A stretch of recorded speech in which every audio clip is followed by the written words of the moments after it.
if you ever hear people talk about a narcissist and you feel as if you don't know what it is or you don't really have an understanding of it, you just feel like it's thrown around or it's not a real thing, I would advise you to go study 2 Timothy 3:2, because that gives you an understanding of a narcissist, okay? The Bible said that in the last days they will be lovers of themselves, they will be lovers of money, boastful. Like, if you really want to get an understanding of a narcissist, go study 2 Timothy 3:2. But I want to talk about covert narcissists because I feel like they are extremely dangerous, especially to a Christian, okay? The Bible say the enemy disguises himself as an angel of light. And we need to understand this because covert narcissists have already started to infiltrate Christian sectors, churches, events. Like, they've already started to blend in. And we are very naive. Like, God showed me my own naivety. We are very naive. And I was even looking back at some of my old pictures and stuff, and I'm like, oh, I will never have that level of naivety again. But God never called me to be naive. He called me to be wise as a serpent and gentle as a dove. And we have to be wise as a serpent to be able to recognize a serpent, okay? When I think of a covert narcissist, I think of a snake. A snake. And I was even dreaming of snakes. And if you ever have a snake dream, do not ignore it. Don't really ignore none of your dreams, but you definitely shouldn't ignore a snake dream. I'm telling you, never ignore a snake dream. Don't just say, oh, that's warfare. Hey, figure it out. Warfare, whatever it is. If you ever have a snake dream, don't ignore it. It could be an indication that a covert narcissist is in your life. And the thing about it, they so sneaky that just like Eve, she didn't realize she was being deceived until it was over. So we don't want to wait until then. We don't want to be deceived. We don't want to be one of the ones that they are deceiving, okay? And taking advantage of and using and throwing to the side and discarding. We don't want that to be us, okay? We want to be so onto them before they can even get close to us, because bad company corrupts good character. You don't want them to get close to you. You don't want them to get close to your children.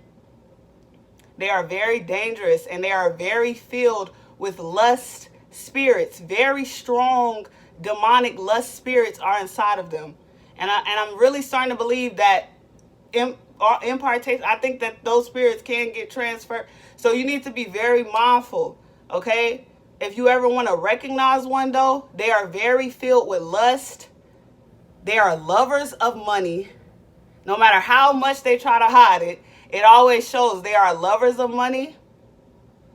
And they are lovers of sex, and they will get it by any means. They will have sex with somebody by any means. And I really want to say it don't even matter the gender, okay? It doesn't matter the gender.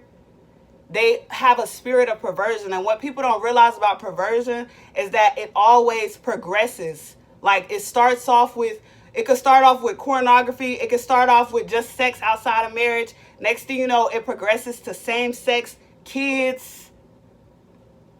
Okay? It only progresses. So that's what I'm saying. This is so dangerous. And it's so dangerous for somebody to be so deceptive to the point where they can even trick the minds of even the smart humans. Like, even the smartest person, they can trick them. They can deceive them.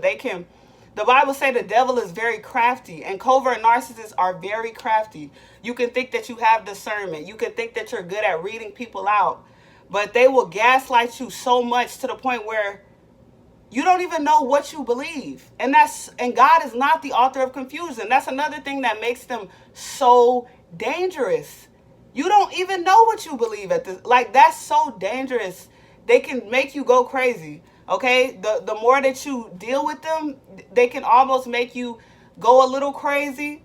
Okay, but it's something so dangerous about being able to just deceive a huge congregation, or just have a huge number of people just deceived, and you're just a facade. Like, that's not really you, you know. And we see a lot of these prophets get exposed, but they are covert narcissists. A lot of them, and as you can see, they have these sex scandals and all this weird stuff going on.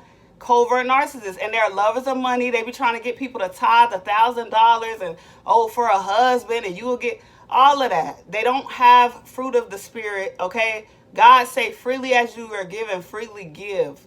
We need to really recognize these people. Pay attention. Okay. But a covert narcissist is just like the demonic spirit that is in them. Satan is actively deceiving the whole world and some Christians. He's actively deceiving them. He's actively having them. They're so enamored by him. They're so enamored by him that they don't even see his deception, that he's leading them to destruction, that he came into their lives only to steal, kill, and destroy. But they're just so enamored by his charm. The Bible says charm is deceptive. So we need to realize this.